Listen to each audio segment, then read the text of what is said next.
നവഗ്രഹം ചാനലിലേക്ക് എല്ലാവർക്കും സ്വാഗതം.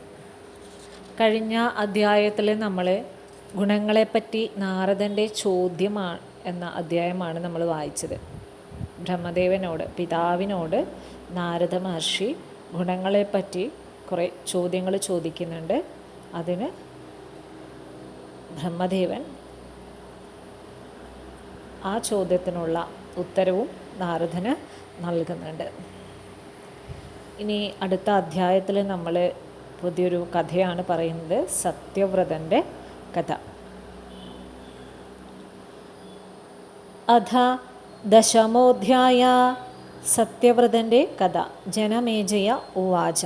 കോ അസൗ സത്യവ്രതോ നാമ ബ്രാഹ്മണോ ദ്വിജസത്തമാ കസ്മിൻ ദേശേ സമുത്പന്ന കീദൃശശ്ച വദസ്വമേ. സത്യവ്രതൻ എന്നു പേരുള്ള ഈ ബ്രാഹ്മണശ്രേഷ്ഠൻ ആരാണ്? ഏത് ദേശക്കാരനാണ്? എങ്ങനെയുള്ളവനാണ് എന്നീ കാര്യങ്ങൾ എന്നോട് പറയൂ. കഥം തേന ശ്രുതാ ശബ്ദ കഥമുച്ചാരിത പുനാ സിദ്ധിശ്ച കീദൃശീ ജാതാ തസ്യ വിപ്രസ്യ തക്ഷണാത്. അദ്ദേഹം എങ്ങനെയാണ് ആ ശബ്ദം കേട്ടത്? എങ്ങനെ അത് ഉച്ചരിച്ചു? ആ ക്ഷണത്തിൽ അദ്ദേഹത്തിന് ഏത് പ്രകാരത്തിലുള്ള സിദ്ധിയാണ് ഉണ്ടായത്? കഥം ദൃഷ്ട്വാ ഭവാനി സാ സർവജ്ഞാ സർവസംസ്ഥിതാ വിസ്തരേണ വദസ്വാദ്യ കഥാമേതാം മനോരമാം. സർവജ്ഞയും സർവഗതയുമായ ആ ഭവാനി ദേവി എങ്ങനെ സന്തുഷ്ടരായിത്തീർന്നു? മനോഹരമായ ആ കഥ ഇപ്പോൾ എന്നോട് വിസ്തരിച്ചു പറയണം. സൂത ഉവാച. ഇതി പൃഷ്ടസ്തദാ രാജ്ഞാ വ്യാസാ സത്യവതീ സുതാ ഉവാച പരമോധാരം വചനം രസവച്ചുപി. രാജാവ് ഇങ്ങനെ ചോദിച്ചപ്പോൾ സത്യവതീ പുത്രനായ വ്യാസൻ രസപ്രദവും അത്യന്തം ഉദാരവുമായ ആ കഥ വ്യക്തമാകും വിധം ഇങ്ങനെ പറയാൻ തുടങ്ങി. വ്യാസ ഉവാച. ശൃണു രാജൻ പ്രവക്ഷ്യാമി കഥാം പൗരാണികീം ശുഭാം ശ്രുതാ മുനിസമാജേഷു മയാ പൂർവം കുരുദ്വഃ. രാജാവേ, കേൾക്കൂ. പൗരാണികവും ശുഭവുമായ ആ കഥ ഞാൻ പറയാം. മുനിമാരുടെ സദസ്സിൽ വെച്ച് പണ്ട് ഞാൻ കേട്ടതാണ്. ഏകദാഹം കുരുശ്രേഷ്ഠ കുർവം തീർത്ഥാടനം ശുചി സംപ്രാപ്തോ നൈമിഷാരണ്യം പാവനം മുനിസേവിതം. ഹേ കുരുശ്രേഷ്ഠ, ഒരിക്കൽ ഞാൻ തീർത്ഥാടനം ചെയ്തു സഞ്ചരിക്കെ മുനിജനങ്ങൾ നിവസിക്കുന്ന പരിപാവനമായ നൈമിഷാരണ്യത്തിൽ ചെന്നു ചേർന്നു. പ്രണമ്യാഹം മുനീൻ സർവാൻ സ്ഥിതസ്തത്രാവരാശ്രമേ വിധിപുത്രാസ്തു യത്രാസൻ ജീവമുക്ത മഹാവ്രത. ഞാൻ ആ മുനിമാരെയെല്ലാം പ്രണമിച്ചിട്ട് അവിടെയുള്ള ഒരാശ്രമത്തിൽ കഴിഞ്ഞു. അവിടെ ജീവമുക്തരും മഹാവ്രതരുമായ ബ്രഹ്മപുത്രന്മാർ ഉണ്ടായിരുന്നു. കഥാപ്രസംഗ ഏവാസി തത്ര വിപ്രസമാഗമേ ജന്മദഗ്നിസ്തു പ്രവച്ച മുനിനേവം സമാസ്ഥിത. ആ സമയത്ത് ബ്രാഹ്മണ സദസ്സിൽ കഥാകഥനം നടക്കുകയായിരുന്നു. ജമദഗ്നി മഹർഷി അടുത്തിരുന്ന മുനിമാരോട് ഇങ്ങനെ ചോദിച്ചു. ജമദഗ്നിരുവാച. സന്ദേഹോ അസ്തി മഹാഭാഗ മമ ചേതസി താപസാ സമാജേഷു മുനീനാം വൈ നിസന്ദേഹോ ഭവാമ്യഹം. ഹേ താപസന്മാരെ, മഹാഭാഗന്മാരെ, എൻ്റെ മനസ്സിൽ ഒരു സംശയമുണ്ട്. മുനിമാരുടെ ഈ സമാജമത്തിൽ വെച്ച് ഞാൻ സംശയരഹിതനായി തീരണം. ബ്രഹ്മവിഷ്ണുസ്തദാ രുദ്രോ മഘവാ വരുണോ നലാ കുബേരാ പവനസ്തഷ്ടാ സേനാനിശ്ച ഗണാധിപ.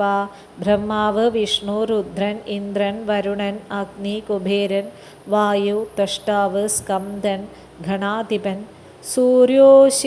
സൂര്യോ അശ്വിനൗ ഭഗപൂഷാ നിശാനാദോ പ്രഹസ്തദാ ആരാധനീയതമ കോ അത്ര വാഞ്ചിതാർത്ഥഫലപ്രദ. സൂര്യൻ, അഗ്നി, അശ്വിനി ദേവന്മാർ, പൂഷാവ്, ഭഗൻ, ചന്ദ്രൻ, ഗ്രഹങ്ങൾ, ഇവരിൽ ആരാധിക്കാൻ ഉത്തമൻ ആരാണ്? ആരെ ആരാധിച്ചാലാണ് ആഗ്രഹിച്ച കാര്യങ്ങളെല്ലാം ലഭിക്കുക? സുഖസേവ്യശ്ച സതതം ചാശുതോഷശ്ച മാനദാ ബ്രുവന്തോ മുനയഃ ശീഘ്രം സർവജ്ഞാ സംശിതവ്രത. എപ്പോഴും സുഖമായി സേവിക്കുന്നത് ആരെ വേഗം സന്തോഷിപ്പിക്കുന്നതും മാനധനും ആണ് ആര്? മുനിമാരെ വേഗം പറയൂ, നിങ്ങളെല്ലാം അറിയുന്നവരും വ്രതനിഷ്ഠരുമാണല്ലോ. ഏവം പ്രശ്നേ കൃതേ തത്ര ലോമശോ വാക്യബ്രവീത് ജമദഗ്നി ശൃണുക്ഷൈതദ്യത്പുഷ്ടം വൈ ത്വയാധുനാ. ഇങ്ങനെ അവിടെ ഒരു ചോദ്യമുണ്ടായപ്പോൾ ലോമശൻ എന്ന മഹർഷി പറഞ്ഞു, ജമദഗ്നി, അങ്ങ് ഇപ്പോൾ ചോദിച്ചതിന് ഉത്തരം കേട്ടുകൊള്ളൂ. സേവനീയതമാശക്തി സർവേഷാം ശുഭമിച്ഛതാം പരാപ്രകൃതിരാരാധ്യ സർവദാ ശിവ. ശുഭം ആഗ്രഹിക്കുന്ന എല്ലാവരും ആവശ്യം സേവിക്കേണ്ടത് ശക്തിയെയാണ്. അവൾ ആദ്യയായ പരാപ്രകൃതിയും എല്ലായ്പ്പോഴും എങ്ങും നിറഞ്ഞ ശിവയുമാണ്. ദേവാനാം ജനനീ സൈവ ബ്രഹ്മാദീനാം മഹാത്മനാം ആദിപ്രകൃതിമൂലം സ സംസാരപാദപസ്യ വൈ. അവൾ തന്നെയാണ് ദേവന്മാരുടെയും ബ്രഹ്മാദികളായ മഹാത്മാക്കളുടെയും ജനനി. ആദിപ്രകൃതിയായ അവൾ സംസാരവൃക്ഷത്തിൻ്റെ മൂലവുമാണ്. സ്മൃതാ ചോച്ചാരിതാ ദേവി ദദാതി കില വാഞ്ചിതം സർവദേവാദ്രചിത്ത സ വരദാനായ സേവിത. സ്മരിച്ചാലും നാമം ഉച്ചരിച്ചാലും ആ ദേവി മനോരഥം പൂർണ്ണമായി സാധിച്ചു തരും. അവളുടെ ഹൃദയം സർവദാ ദയാർദ്ധമാണ്. സേവിക്കുന്നവർക്ക് അഭീഷ്ടവരങ്ങൾ നൽകുന്നവളാണ്. ഇതിഹാസം പ്രവശ്യാമി ശൃണ്വന്തു മുനയഃ ശുഭം അക്ഷരോച്ചാരണാദേവ യഥാ പ്രാപ്തം ദ്വിജേന വൈ. ഹേ മുനിമാരെ, ഞാൻ പരമപാവനമായ ഒരു കഥ പറയാം, കേൾക്കിൻ. അക്ഷരം ഉച്ചരിച്ചത് കൊണ്ട് മാത്രം ഒരു ബ്രാഹ്മണൻ എങ്ങനെയാണ് പരമഫലം നേടിയത് എന്ന കഥ. കോസലേഷു ദ്വിജ കശ്ചിത് ദേവദേതേതി വിശ്രുത അനപത്യശ്ച കരേഷ്ടിം പുത്രായ വിധിപൂർവകം. കോസലദേശത്ത് ദേവദത്തൻ എന്ന പേരിൽ വിഖ്യാതനായ ഒരു ബ്രാഹ്മണൻ ഉണ്ടായിരുന്നു. അദ്ദേഹത്തിന് സന്താനം ഉണ്ടായിരുന്നില്ല.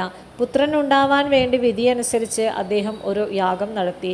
തമസാതീരമാസ്തായ കൃത്വാ മണ്ഡപമുത്തമം ദ്വിജാനാഹൂയ വേദജ്ഞാൻ സത്രകർമ്മ വിശാരദാൻ. തമസാ നദിയുടെ തീരത്ത് ചെന്ന് ഉത്തമയായ ഒരു മണ്ഡപം നിർമ്മിച്ചു. യജ്ഞം നിർവഹിക്കുന്നതിൽ നിപുണനും വേദജ്ഞരുമായ ബ്രാഹ്മണരെ വിളിച്ചുകൂട്ടി. കൃത്വാ വേദീം വിധാനേന സ്ഥാപയിത്വാ വിഭാവസൂൻ പുത്രേഷ്ടിം വിധിവത്രത്ത ചകാരാദിജ സത്തമ. വിധിയനുസരിച്ച് യജ്ഞവേദി നിർമ്മിച്ചു, യജ്ഞാഗ്നികളെ സ്ഥാപിച്ചു. ആ ബ്രാഹ്മണോത്തമൻ വിധിയനുസരിച്ചുള്ള പുത്രയജ്ഞത്തിൽ മുഴുകി. ബ്രഹ്മാണം കൽപ്പയാമാസ സുഹോത്രം മുനിസത്തമ അധർയും യാജ്ഞവൽക്യം ച ഹോദാരം ച ബൃഹസ്പതിം. മുനിമുഖ്യനായ സുഹോത്രനെ ബ്രഹ്മനായി അവരോധിച്ചു. യജ്ഞവൽക്യനെ അധ്വരിവായും ബൃഹസ്പതിയെ ഹോതാവായും പ്രസ്തോദാരം തഥാ പൈലമുദ്ഘാധാരം ച സഭ്യാനന്യാൻ മുനീർകൃത്വാ വിധിവത് പ്രദൗധോ വസു.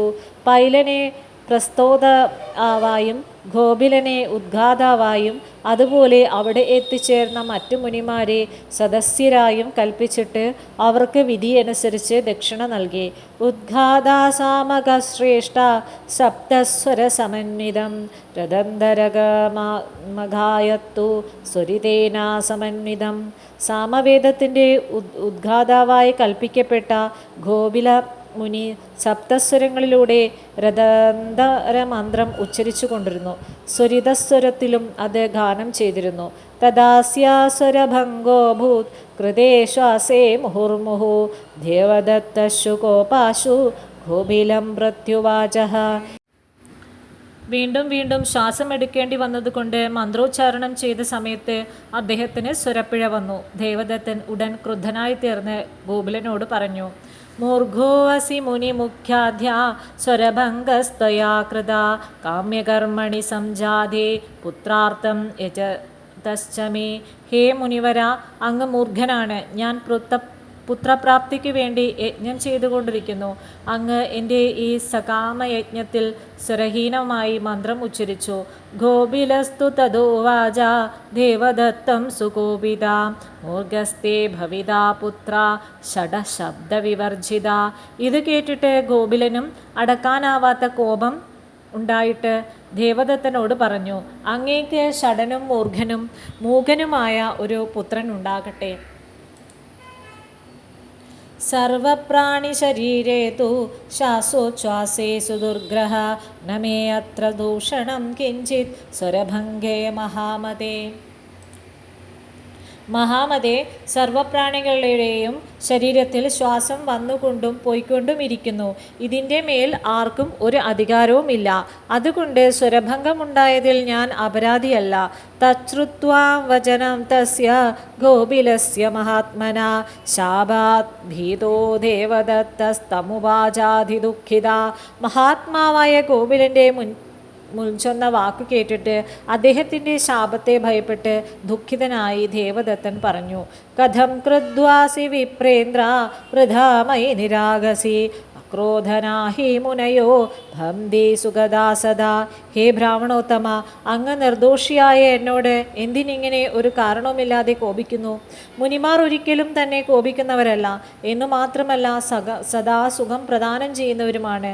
സ്വൽപേ അപരാധേ വിവേന്ദ്ര കഥം ശബ്ദസ്ത്വയാഹ്യഹം അപുത്രോഹം സുതപ്ത പ്രോക്താപയുക്ത പുനഃകൃത. ഹേ വിപ്രേന്ദ, ഒരു ചെറിയ അപരാധത്തിൻ്റെ പേരിൽ അങ്ങ് എന്തിനാണ് എന്നെ ഇങ്ങനെ ശപിച്ചത്?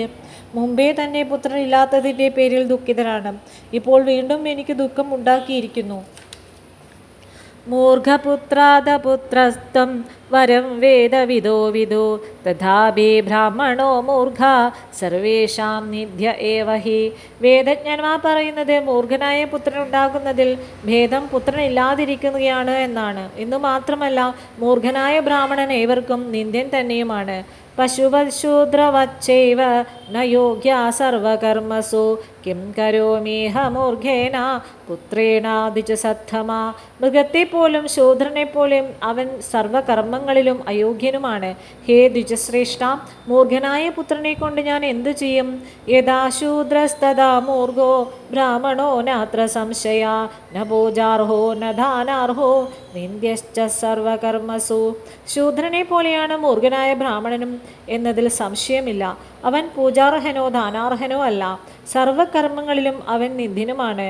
ദേശേ വൈ വസമാനശ്ചാം ബ്രാഹ്മണോ വേദവർജിത കരദാ ശൂദ്രവച്ചൈവ മന്ദവ്യാസ ച ബുഭൂജ. വേദം പഠിക്കാത്ത ബ്രാഹ്മണൻ ഏത് ദേശത്ത് വസിച്ചാലും ശൂദ്രനെ പോലെ കരം കൊടുക്കണം. രാജാവ് അവനെ കരം കൊടുക്കേണ്ടവനായിട്ടാണ് പരിഗണിക്കേണ്ടത്. നാസനേ പിതൃകാര്യേഷു ദേവകാര്യേഷു സദ്വിജ മൂർഖാസമുപാവേശ്യശ്ച കാര്യശ്ച ഫലമിച്ഛതാം. പിതൃകർമ്മങ്ങൾക്കും പൂജാദികൾക്കും മറ്റും ചെയ്യുന്ന അവസരത്തിൽ ഫലം ആഗ്രഹിക്കുന്നവൻ മൂർഖനായ ബ്രാഹ്മണനെ ആസനത്തിൽ ഇരുത്തി പൂജിക്കരുത്. രാജ്ഞാശൂദ്രസമോ യജ്ഞേയോ നയോജ്യ സർവകർമ്മസു കർഷകസ്തു ദ്വിജക്കാര്യോ ബ്രാഹ്മണോ വേദവർജിത. രാജാവും അവനെ ശൂദ്രനെ പോലെ കരുതി സർവ്വശുഭകർമ്മങ്ങളിൽ നിന്നും ഒഴിച്ചു നിർത്തണം. വേദം പഠിക്കാത്ത ബ്രാഹ്മണൻ കൃഷിവൃത്തി കൊണ്ട് കഴിയണം. വിനാവിപ്രേണ കർത്തവ്യം ശ്രാദ്ധം കുശചടേന വൈ നതു വിപ്രേണ മൂർഖേന ശ്രാദ്ധം കാര്യം കഥാചന. ബ്രാഹ്മണനില്ലാതെ കൂർച്ചത്തലപ്പ് 10 പിണ്ടം വച്ചുകൊണ്ട് പിതൃകർമ്മം നിർവഹിച്ചാലും മൂർഖനായ ബ്രാഹ്മണനെ ശ്രാദ്ധം മൂട്ടിക്കൊണ്ട് പിതൃകർമ്മം ഒരിക്കലും ചെയ്യരുത്. ആഹാരാധികം ചാന്നം ന ദാതവ്യമണ്ഡിതേ ധാതാ നരകവാപ്നോതി ഗ്രഹിതേ തു വിശേഷത. മൂർഖനായ ബ്രാഹ്മണന് ഉണ്ണാനുള്ളതിലധികം അന്നം കൊടുക്കാൻ പാടില്ല. കൊടുക്കുന്നവൻ നരകത്തിൽ പോകും, വാങ്ങുന്നവൻ പ്രത്യേകിച്ചും നരകത്തിൽ പോകും. ധിക്രാജം തസ്യ രാജ്ഞോ വൈ യസ്യ ദേശേ അബുധാ ജനാ പൂജ്യം ദേ ബ്രാഹ്മണ മൂർഖ ധാനമാനാദികൈരപി ആസനേ പൂജനേ ദാനേ യത്ര ഭേദോ ന ജാണ്വപി മൂർഖപണ്ഡിതയോർഭേദോ ജ്ഞാതവ്യോ വിബുധേന വൈ. ആരുടെ രാജ്യത്താണോ മൂർഖജനങ്ങൾ വസിക്കുന്നത്, എവിടെയാണോ മൂർഖരായ ബ്രാഹ്മണർ മാനാദികൾ കൊണ്ട് പൂജിക്കപ്പെടുന്നത്. എവിടെയാണോ ആസനം, പൂജനം, ദാനം എന്നിവയിൽ അവർക്ക് തമ്മിൽ തെല്ലുപോലും ഭേദമില്ലാതിരിക്കുന്നത്, ആ രാജ്യവും അതിൻ്റെ രാജാവും നിന്ദ്യരാണ്. വിദ്വാൻമാർ മൂർഖനും പണ്ഡിതനും തമ്മിലുള്ള ഭേദം ആവശ്യം അറിഞ്ഞിരിക്കേണ്ടതാണ്. മൂർഖായത്ര സുഗർവിഷ്ട ദാനമാന പരിഗ്രഹേ തസ്മിൻ ദേശേന വസ്തവ്യം പണ്ഡിതേന കദശന. എവിടെയാണോ ദാനം, മാനം, പരിഗ്രഹം എന്നിവയാൽ മൂർഖന്മാർ ഗർവിഷ്ഠരായി വിലസുന്നത്, ആ ദേശത്തെ പണ്ഡിതൻ ഒരു വിധത്തിലും വസിച്ചുകൂടാ. അസതാമുപാകാരായ ദുർജനാനാം വിഭൂതയാ വിമുബന്ധാമഫലാഢ്യോവി കാകൈരേവോപഭുജ്യതേ. ദുർജനങ്ങളുടെ സമ്പത്ത് ദുർജനങ്ങൾക്കേ ഉപകരിക്കൂ. നിറയെ കായ്പ് വേപ്പുമരത്തിൽ ചെന്നിരുന്ന് ഫലങ്ങൾ തിന്നുന്നത് കാക്കകളാണല്ലോ.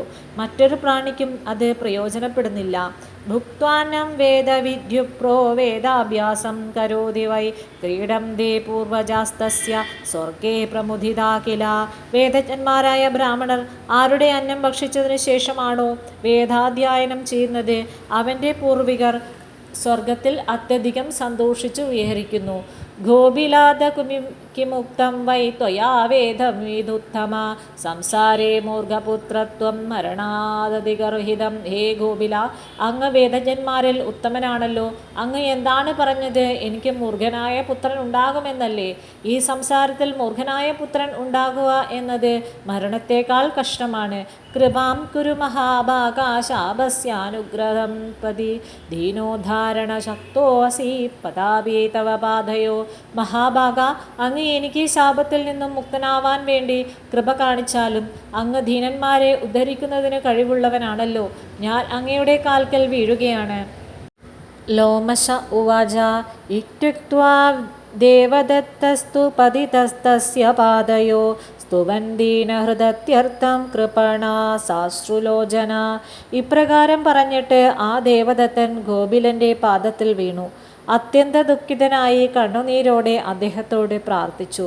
ഗോപിലസ്തു തഥാ തത്ര ദൃഷ്ട്വാ തം ദീനചേതസം ശൃണക്കോപോ മഹാദോ വൈ പാപിഷ്ട കൽപകോപന. ദീനചിത്തനായി തന്നെ സ്തുതിക്കുന്ന ദേവദത്തനെ ഗോപിലൻ കണ്ടു. മഹാത്മാക്കളുടെ കോപം ക്ഷണത്തിനുള്ളിൽ ശാന്തമാകും. ദുർജനങ്ങളുടേത് കൽപ്പകാലം നീണ്ടു നിൽക്കുകയും ചെയ്യും.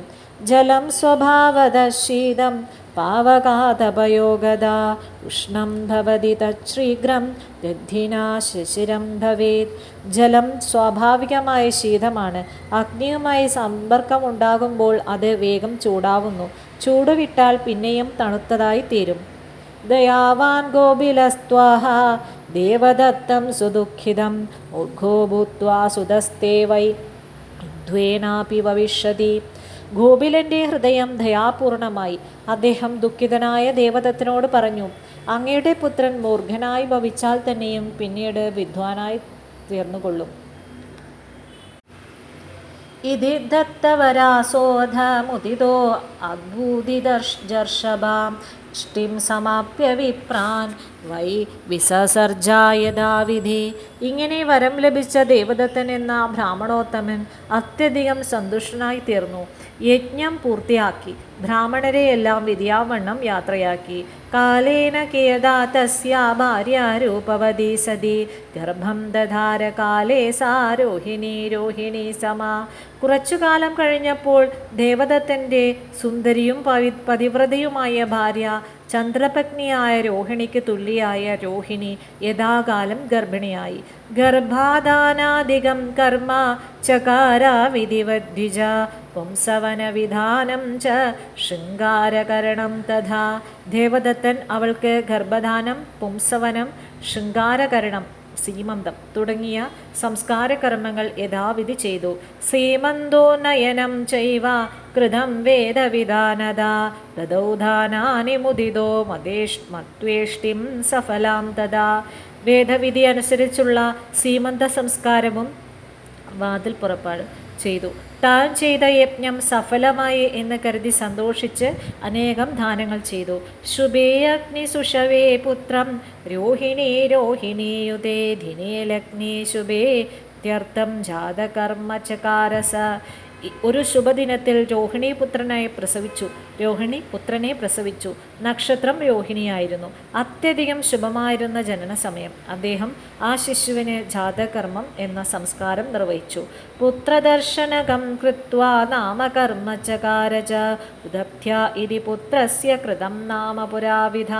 യഥാകാലം പുത്രദർശനം നടത്തി നാമകരണവും ചെയ്തു. പുരാവിത്തായ അദ്ദേഹം പുത്രന് ഉദധ്യൻ എന്ന നാമമാണ് നൽകിയത്. स चाष्टमे तഥാശ്വർഷേ ശുഭേ വൈ ശുഭവാസരേ തസ്യോപാനയനം കർമ്മ ചകാരാവിധിവത് പിതാ. 8-ാമത്തെ വർഷം ഒരു ശുഭദിനത്തിലെ ശുഭമുഹൂർത്തത്തിൽ വിധിയനുസരിച്ച് പിതാവ് അവന് യജ്ഞോപവീത സംസ്കാരം നിർവഹിച്ചു. വേദമധ്യാപയാമാസ ഗുരുസ്തം വൈ വ്രതേ സ്ഥിതം നോച്ഛചാരേ തതോധ്യദ്യ സംസ്ഥിതോ മുഗ്ധവത്തദാ. വ്രതസ്ഥനായ അവനെ ഗുരുവേദം അഭ്യസിപ്പിച്ചു തുടങ്ങിയെങ്കിലും ഒറ്റ അക്ഷരം പോലും ഉച്ചരിച്ചില്ല. ഒന്നും അറിവില്ലാത്തവനെ പോലെ കഴിഞ്ഞതേയുള്ളൂ. ബഹുധാ പാഠിതാ പിത്ര നധാരമതിം ഷടാ മൂഢവത്തിഷ്ഠത്തെ അത്യർത്ഥം തം ശുശോച പിതാധതാ. പിതാവ് അവനെ പഠിപ്പിക്കാൻ പല പ്രകാരത്തിൽ ശ്രമിച്ചു. ആ മുഠാളന്റെ ബുദ്ധിയിൽ അതൊന്നും കടന്നില്ല. ഒരു മന്ദബുദ്ധിയെപ്പോലെ കഴിഞ്ഞ അവനെ ഓർത്ത് പിതാവ് അത്യധികം ദുഃഖിച്ചു. ഏവം കുർവൻ സദാഭ്യാസം ജാതോ ദശവർഷിക നവേദവിധിവത് കർത്തും സദ്യാവന്ദനകം വിധി. ഇങ്ങനെ സദാ അഭ്യാസം തുടർന്നുകൊണ്ട് 12-ാം വയസ്സിലെത്തി. എന്നിട്ടും വിധിയനുസരിച്ച് സന്ധ്യാവന്ദന കർമ്മങ്ങൾ പോലും ചെയ്യാൻ അവൻ പഠിച്ചില്ല. മൂർഘോദൂദിതി ലോകേഷു ഗദാവർത്താതി വിസ്തര ബ്രാഹ്മണേഷു ച സർവേഷു താപസാക്ഷിത്വരേഷു ച. ബ്രാഹ്മണരുടെയും താപസന്മാരുടെയും മറ്റു ആളുകളുടെയും എല്ലാമിടയിൽ ഇവൻ ഒരു മൂർഖനാണെന്ന വാർത്ത പരക്കെ ഉണ്ടായി. ജഹാസാലോകസ്തം വിപ്രം യത്ര യത്ര ഗതം മുനെ പിതാമാതാനി നിന്ദാബുദ്ധ മൂർഖം തമതിപർശയൻ. ചെല്ലുന്നിടത്തെല്ലാം ലോകം ആ വിപ്രകുമാരനെ നോക്കി പരിഹസിച്ചു. അച്ഛനമ്മമാർ ആ മൂർഖനെ ശകാരിച്ചുകൊണ്ട് വെറുപ്പ് പ്രകടിപ്പിച്ചു. നിന്ദിതോ അധ ജനേ കാമം പിതൃഭ്യാമദബാന്ധവൈ വൈരാഗ്യമഗബദ്ധിപ്രോ ജകാമാവനപത്യസൗ. അച്ഛനമ്മമാരും ബന്ധുക്കളും മറ്റുള്ള ആളുകളും ശരിക്കും നിന്ദിച്ചത് മൂലം ആ ബ്രാഹ്മണകുമാരന് വൈരാഗ്യമുണ്ടായി നേരെ വനത്തിലേക്ക് പോയി. അന്ധോവരസ്തദാ പങ്കുർന മൂർഖസ്തു വര സ്മൃതാ യുക്തോസൗ പിതൃഭ്യാം വൈ വിവേശാകാനനം പ്രതി. അന്ധനായിരുന്നെങ്കിലും വേണ്ടില്ല, മൂഢനായിരുന്നെങ്കിലും വേണ്ടില്ല, മൂർഖനാണ്, തീരെ കൊള്ളരുതാത്തവൻ. അച്ഛനമ്മമാർ ഇങ്ങനെ പറഞ്ഞത് കേട്ട അവൻ കാട്ടിലേക്ക് കടന്നു. ഗംഗാതീരെ ശുഭേ സ്ഥാനേ കൃത്വോടജമനുത്തമം വന്യം വൃത്തിം ച സങ്കൽപ്യ സ്ഥിതസ്തത്രാ സമാഹിത. ഗംഗാതീരത്തുള്ള നല്ല ഒരു സ്ഥലത്ത് ചൊവ്വുള്ള ഒരു പർണശാല കെട്ടി വനത്തിലെ ഫലമൂലാദികൾ ഭക്ഷിച്ചുകൊണ്ട് ഏകാഗ്രചിത്തനായി അവിടെ കഴിഞ്ഞു. നിയമം ച പരം കൃത്വാ നാസത്യം പ്രഭ്രമീമ്യഹം സ്ഥിതസ്തത്രാശ്രമേ രമ്യേ ഭ്രാമചര്യാദോ ഹിനസ്സ. ഞാൻ അസത്യം പറയുകയില്ല എന്നൊരു പ്രതിജ്ഞ ചെയ്തതുകൊണ്ട് ആ ബ്രാഹ്മണൻ ബ്രഹ്മചാര്യനിഷ്ഠനായി രമണീയമായ ആ ആശ്രമത്തിൽ താമസിച്ചു. ഇതി ശ്രീദേവി ഭാഗവതേ തൃതീയസ്കന്ധേ 10-മോധ്യായ. ഓം മഹാദേവ്യേ നമഃ.